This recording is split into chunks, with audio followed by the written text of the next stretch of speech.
এই মেয়ে, আমাকে একটু সাহায্য করো না। এই মেয়ে,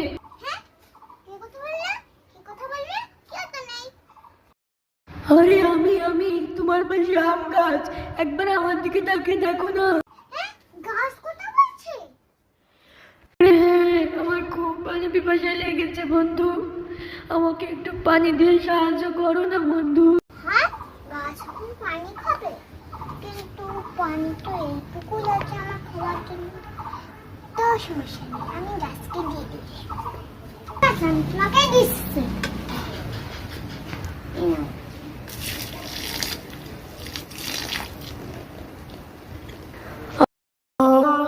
বড্ড শান্তি পেলাম গো বন্ধু, খুশি হয়ে আমি তোমাকে জাদুর লাঠি দিলাম।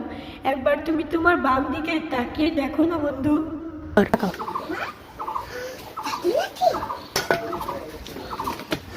এটা দিয়ে আবার কি হবে? এটা একটা জাদুর লাঠি বন্ধু, এটাতে তুমি যা চাবা তাই হবে। সত্যি? হ্যাঁ আমার বন্ধু, এটা একদম সত্যি। আমি এটা দিয়ে অনেক কিছু করবো। গাইস, তারপর পিতুলা কি করলো এটা জানার জন্য সাবস্ক্রাইব করে নেক্সট পার্ট লিখুন।